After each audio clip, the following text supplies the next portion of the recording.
Hello everyone, welcome back to my YouTube channel. Introduction to Linear Polynomials-ന്റെ മൂന്നാമത്തെ ക്ലാസ്സാണിത്. കഴിഞ്ഞ രണ്ട് ക്ലാസ്സുകളിലായിട്ട് ആദ്യത്തെ ക്ലാസ്സിൽ നമ്മൾ ഇൻട്രൊഡക്ഷൻ ഡിസ്കസ് ചെയ്തു. രണ്ടാമത്തെ ക്ലാസ്സിൽ നമ്മൾ എക്സസൈസ് സെറ്റ് 2.1 മനസ്സിലാക്കി. ഞാൻ ഇൻട്രൊഡക്ടറി ക്ലാസ്സിൽ പറഞ്ഞിട്ടുണ്ടായിരുന്നു, നമ്മൾ ഈ വീഡിയോയിൽ അല്ലെങ്കിൽ ഈ ഒരു ചാപ്റ്ററിൽ ലീനിയർ പോളിനോമിയൽസിനെയാണ് കൂടുതലും നമ്മൾ ഫോക്കസ് ചെയ്യുന്നത്. നമ്മൾ സെക്കൻഡ് ഡിഗ്രി പോളിനോമിയൽസ് പഠിച്ചു, തേർഡ് ഡിഗ്രി പോളിനോമിയൽസ് പഠിച്ചു. പക്ഷേ ഈ ഒരു ചാപ്റ്ററിൽ നമ്മൾ ഫോക്കസ് ചെയ്യുന്നത് എന്ന് പറയുന്നത് ആരെയാണ്? ലീനിയർ പോളിനോമിയൽസിനെ മാത്രമാണ്. അതായത് ഡിഗ്രി 1 ആയിട്ടുള്ള ലീനിയർ പോളിനോമിയൽസിനെയാണ് നമ്മൾ ചെയ്യുന്നത്, അല്ലെങ്കിൽ ലീനിയർ ഇക്വേഷൻസിനെയാണ് നമ്മൾ ചെയ്യുന്നത്. ഓക്കെ, നമുക്കൊരു ലീനിയർ പോളിനോമിയൽസിനെ പറ്റിയിട്ട് വളരെ ഡീറ്റെയിൽഡ് ആയിട്ട് മനസ്സിലാക്കുന്നതിന് വേണ്ടിയിട്ട് ടെക്സ്റ്റ് ബുക്കിൽ പറഞ്ഞിട്ടുള്ള ഒരു എക്സാമ്പിൾ നോക്കാം. The perimeter of A square of side x is 4x, which is a linear polynomial in the variable x.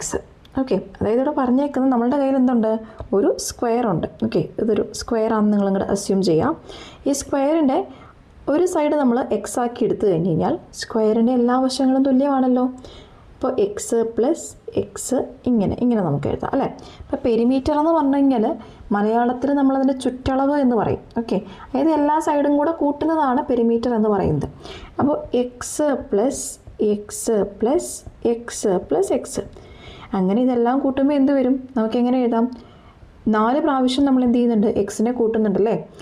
നമ്മൾ റിപ്പീറ്റഡ് ആയിട്ട് ചെയ്യുന്ന അഡീഷനെയാണ് നമ്മൾ മൾട്ടിപ്ലിക്കേഷൻ എന്ന് പറയുന്നത്. സോ നമുക്കിതിനെ എങ്ങനെ എഴുതാം? 4 തവണ എക്സ് മൾട്ടിപ്ലൈ ചെയ്യുന്നു. അപ്പോൾ നമുക്ക് എങ്ങനെ എഴുതാം? 4 ഇൻറ്റു എക്സ്, അല്ലെങ്കിൽ സിംപ്ലി എന്താണ് 4x എന്ന് എഴുതാം. നമ്മൾ 4x എന്ന് ചുമ്മാ എഴുതി കഴിഞ്ഞാൽ ഇതെന്താണ്? ഇതൊരു ലീനിയർ പോളിനോമിയലാണ്. ഇതിൽ എക്സിൻ്റെ പവർ എന്ന് പറയുന്നത് എത്രയാണ്?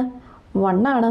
അതായത് ഡിഗ്രി എന്ന് പറയുന്നത് എത്രയാണ്? 1 ആണ്. ഇതൊരു ലീനിയർ പോളിനോമിയലാണ്. ഓക്കെ, ഇത് യൂസ് ചെയ്തുകൊണ്ട് നമുക്ക് കുറച്ച് പ്രോബ്ലംസ് ഒന്ന് നോക്കാം. Find the perimeter of squares with 1 centimetre, 1.5 centimetre, 2 centimetre, 2.5 centimetre and 3 centimetre. ഇങ്ങനൊരു ക്വസ്റ്റ്യൻ കൊടുത്തിട്ടുണ്ട് നമ്മളുടെ അടുത്ത്.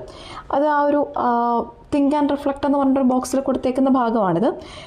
നമ്മൾ നേരത്തെ പഠിച്ചിട്ടുള്ള 4x എന്ന് പറയുന്ന ഇക്വേഷനിൽ സബ്സ്റ്റിറ്റ്യൂട്ട് ചെയ്ത് നമുക്ക് വാല്യൂസ് കണ്ടുപിടിക്കാം. അപ്പോൾ ഫസ്റ്റ് സ്ക്വയറിൻ്റെ സൈഡ് എത്രയാണ്? 1 സെൻറ്റിമീറ്റർ ആണല്ലോ. അപ്പോൾ ഫസ്റ്റ് സ്ക്വയറിന് ഞാനിവിടെ S1 എന്ന് കൊടുക്കാം. അതിൻ്റെ അതിൻ്റെ പെരിമീറ്റർ എത്രയാണ്? 4 ഇൻറ്റു എക്സിന് പകരം 1 കൊടുത്തു. നമുക്ക് എന്ത് വന്നു? 4 സെൻറ്റിമീറ്റർ എന്ന് വന്നു. സെൻറ്റിമീറ്ററാണ് പെരിമീറ്ററിൻ്റെ യൂണിറ്റ്. ദെൻ സെൻറ്റിമീറ്ററോ മീറ്ററോ തരുന്ന യൂണിറ്റിനനുസരിച്ച് തരുന്ന സൈഡിൻ്റെ ലെങ്ത് അനുസരിച്ച് S2 എന്ന് പറയുന്നത് എത്രയാണ്? S2 എന്ന് പറയുന്നതിൻ്റെ പെരിമീറ്റർ കണ്ടുപിടിക്കണമെങ്കിൽ 4 ഇൻറ്റു അതിൻ്റെ സൈഡായിട്ടുള്ള 1.5. അടുത്തത് നമ്മളെടുത്തു 1.5. എത്രയാണ്? 4 ഇൻറ്റു 1.5 എന്ന് പറയുന്നത് അത് 6 സെൻറ്റിമീറ്റർ ആണ്. മൂന്നാമത്തെ സ്ക്വയറിനെ ഞാൻ S3 എന്ന് എടുത്തു. സ്ക്വയറിൻ്റെ ഏരിയയിൽ വ്യത്യാസമൊന്നുമില്ല, 4x തന്നെയാണ്. പുതിയ സൈഡ് എത്രയാണ്? 2 സെൻറ്റിമീറ്റർ ആണ്. സോ 4 ഇൻറ്റു 2 8 സെൻറ്റിമീറ്റർ ആണ്.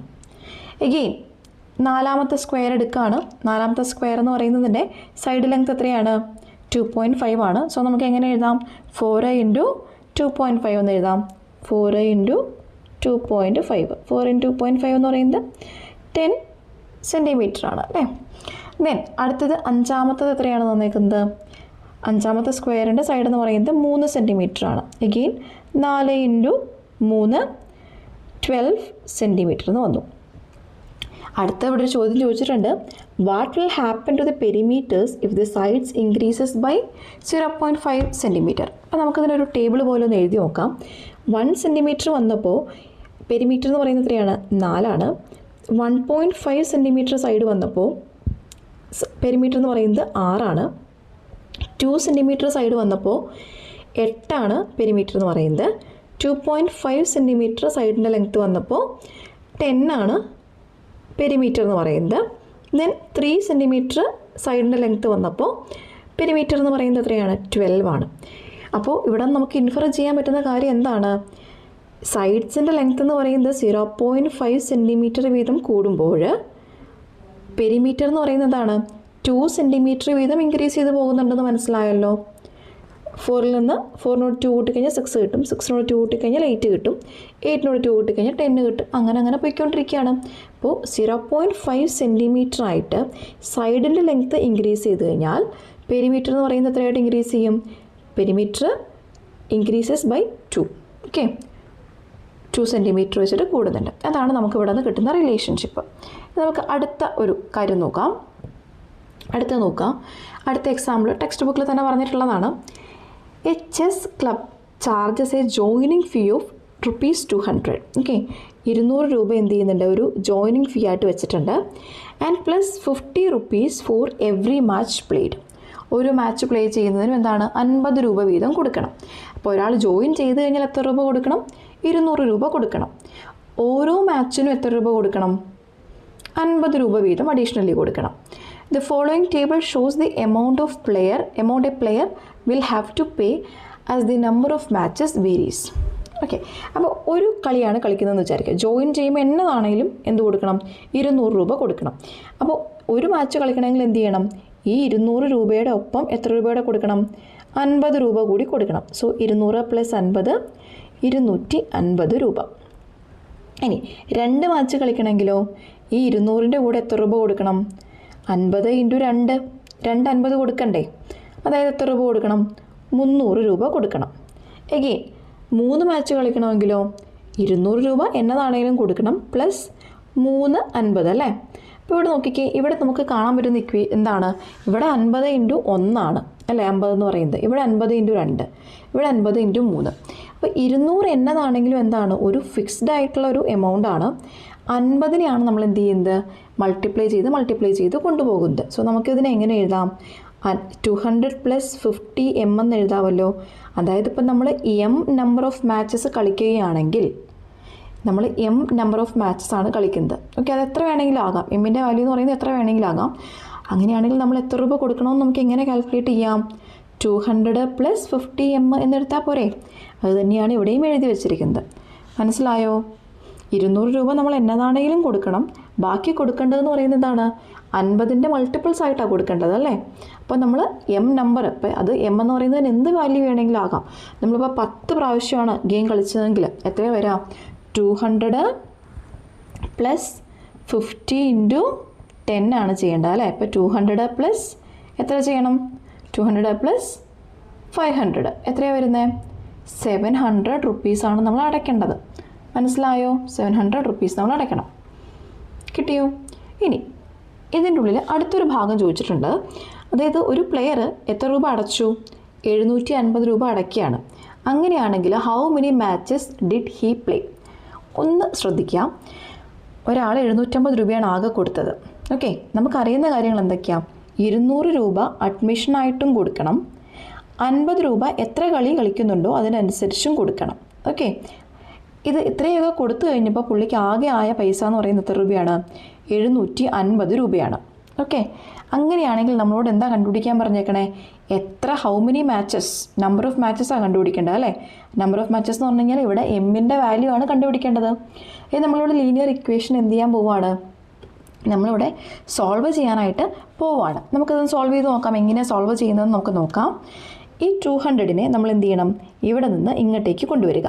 ഓക്കെ, അതായത് ഇവിടെ പ്ലസ് ആയിരുന്ന സാധനം ഇപ്പുറത്തോട്ട് പോകുമ്പോൾ എന്താകും? ഈക്വൽ ടുവിൻ്റെ അപ്പുറത്തോട്ട് പോകുമ്പോൾ അത് മൈനസ് ആകുമെന്ന് മനസ്സിലാകാം. 50 എമ്മിന് ഒരു ചേഞ്ചും ഇല്ല, അത് അതുപോലെ തന്നെ എഴുതി. 750 - 200 എന്ന് വന്നു. ഓക്കെ, ഇവിടെ പ്ലസ് ആയിരുന്ന അപ്പുറത്ത് ചെന്നപ്പോൾ എന്ത് ചെയ്തു? മൈനസ് ആയി. എത്രയാണ് വാല്യൂ വരുന്നത്? 550 ആണ് വാല്യൂ വരുന്നത്. അതായത് 50 m = 550 എന്ന് വന്നു. ദെൻ ഇനി എം കണ്ടുപിടിക്കാൻ എന്താണ് വഴി? ഇവിടെ 50 എന്ന് പറയുന്നത് മൾട്ടിപ്ലൈ ചെയ്തിരിക്കുകയല്ലേ? അപ്പോൾ ഈക്വൽ ടുവിൻ്റെ അപ്പുറത്തേക്ക് പോകുമ്പോൾ ഈ 50 എന്താകണം? അത് ഡിവിഷൻ ആകണം. സോ m = എങ്ങനെ എഴുതാം? 550 / 50 എന്ന് എഴുതാം അല്ലേ? 0 കട്ട് ചെയ്ത് കളയാം. ബാക്കി എത്രയാണ്? 55 / 5 ഇറ്റ് ഈസ് 11 ആണ്. സോ അദ്ദേഹം കളിച്ചതെന്ന് പറയുന്നത് നമ്പർ ഓഫ് മാച്ചസ് എന്ന് പറയുന്നത് 11 മാച്ചസ് കളിച്ചപ്പോഴാണ് അദ്ദേഹത്തിന് എത്ര രൂപ വന്നത്? 750 രൂപ അടയ്ക്കേണ്ടതായിട്ട് വന്നത്. 750 റുപ്പീസ് അടയ്ക്കേണ്ടതായിട്ട് വന്നത്. ക്ലിയർ ആണോ? അങ്ങനെയാണെങ്കിൽ നമുക്ക് അടുത്ത ക്വസ്റ്റ്യനിലോട്ട് പോകാം. അടുത്ത ക്വസ്റ്റ്യൻ ശ്രദ്ധിച്ചിരിക്കണേ. The sum of 2 numbers 64. 2 number ഉണ്ട്, അതിൻ്റെ സം എന്ന് പറയുന്നത് 64 ആണ്. ഏതോ 2 നമ്പർ ഏതാണെന്ന് നമുക്കറിയത്തില്ല. One of the numbers is 10 more than the other. അപ്പോൾ ഒരു നമ്പർ എന്ന് പറയുന്നത് മറ്റേ നമ്പറിനെക്കാട്ടിലും 10 വീതം 10 കൂടുതലാണ്. What are the 2 numbers? നമുക്കറിയുന്ന കാര്യങ്ങളൊന്ന് എഴുതി നോക്കാം. നമുക്കറിയുന്ന ആകെ കുറച്ച് കാര്യങ്ങളേ ഉള്ളൂ. ഒന്നെന്ന് പറയുന്നത് അവിടെ 2 നമ്പർ ഉണ്ട്. ആദ്യത്തെ നമ്പർ ഇപ്പോൾ ഞാൻ എക്സ് എന്ന് എടുത്തു കഴിഞ്ഞാൽ രണ്ടാമത്തെ നമ്പർ എന്താണ്? ആദ്യത്തെ നമ്പറിനെക്കാട്ടിലും 10 കൂടുതലാണ്. ഓക്കെ, ആദ്യത്തെ നമ്പറിനെക്കാട്ടിലും 10 കൂടുതലാണ് രണ്ടാമത്തെ നമ്പർ എന്ന് പറയുന്നത്. സോ ആദ്യത്തെ നമ്പറിനെ ഞാൻ എക്സ് എന്ന് എടുത്തു കഴിഞ്ഞാൽ രണ്ടാമത്തെ നമ്പർ എന്താണ്? എക്സ് പ്ലസ് 10 ആണ്. ഇനി അടുത്ത എന്താ പറഞ്ഞേക്കണേ? Sum of 2 numbers is 64. ഈ 2 നമ്പേഴ്സിനെയും കൂട്ടിക്കഴിഞ്ഞാൽ എത്ര കിട്ടുമെന്നാണ് പറഞ്ഞേക്കുന്നത്? അത് 64 കിട്ടുമെന്നാണ് പറഞ്ഞേക്കുന്നത് അല്ലേ? അപ്പോൾ നമുക്ക് എന്ത് ചെയ്യാം? കൂട്ടി എഴുതാം. ഒരു എക്സ് പ്ലസ് ഒരു എക്സ്, 2x ആണല്ലോ. 2x, എക്സ് അത് 10 അതുപോലെ തന്നെ എഴുതി. 2x പ്ലസ് 10 ഈക്വൽ ടു എത്രയാണ്? 64 ആണ്. ദെൻ 2xനെ അവിടെ തന്നെ നിർത്തിയിട്ട് നമ്മൾ എന്ത് ചെയ്യാണ്? ഈ 10നെ അപ്പുറത്തേക്ക് കൊണ്ടുപോകാം. 10നെ അപ്പുറത്തേക്ക് കൊണ്ടുപോകുമ്പോൾ എന്താണ്? 10 ഇവിടെ പോസിറ്റീവ് ആയതുകൊണ്ട് ഈക്വൽ ടുവിൻ്റെ അപ്പുറത്തേക്ക് വരുമ്പോൾ എന്താകും? അത് കുറയ്ക്കണം, നെഗറ്റീവ് ആകും, -10 ആകും. സോ നമുക്ക് എന്ത് വന്നു? 2x ഈക്വൽ ടു എത്രയെന്ന് വന്നു? 54 എന്ന് വന്നു. ഇനി എക്സ് കണ്ടുപിടിക്കാൻ എന്താണ് വഴി? 2x ഈക്വൽ ടു 54 ആണ്. അപ്പോൾ എക്സ് കണ്ടുപിടിക്കാൻ 2 ഇവിടെ മൾട്ടിപ്ലൈ ചെയ്തേക്കുമല്ലേ? അപ്പോൾ ഈക്വൽ ടുവിൻ്റെ അപ്പുറത്തേക്ക് പോകുമ്പോൾ അത് ഡിവിഷൻ ആകും. 54/2 എന്ന് വരും. So answer will be 27. അപ്പോൾ ഫസ്റ്റ് നമ്പർ നമുക്ക് എക്സിൻ്റെ വാല്യൂ കിട്ടിയതല്ലേ? ഫസ്റ്റ് നമ്പർ എന്ന് പറയുന്നത് 27 ആണ്. സെക്കൻഡ് നമ്പർ ആരാണ്? സെക്കൻഡ് നമ്പർ കണ്ടുപിടിക്കാൻ എക്സ് പ്ലസ് 10 ചെയ്താൽ മതി. എക്സ് പ്ലസ് 10 എന്ന് പറയുന്നത് 27 പ്ലസ് 10 എത്രയാണ്? 37 ആണ്. സോ നമ്മുടെ 2 നമ്പേഴ്സ് എന്ന് പറയുന്നത് ആരൊക്കെയാണ്? 27ഉം 37ഉം ആണ് നമ്മളുടെ 2 നമ്പേഴ്സ്. സോ ഇന്നത്തെ ക്ലാസ്സിൽ പറഞ്ഞിട്ടുള്ള കാര്യങ്ങൾ ക്ലിയർ ആണ് എന്ന് വിശ്വസിക്കുന്നു. നിങ്ങൾക്ക് ഈ ഒരു എക്സ്പ്ലനേഷനും കാര്യങ്ങളൊക്കെ ഇഷ്ടപ്പെടുന്നുണ്ടെങ്കിൽ ഒന്ന് സബ്സ്ക്രൈബ് ചെയ്യുക. നിങ്ങളുടെ ഫ്രണ്ട്സിൻ്റെ അടുത്ത് ഷെയർ ചെയ്ത് കൊടുക്കുക. മുന്നോട്ട് ഇനിയും വീഡിയോസ് വരും. Stay tuned. Okay, thank you so much.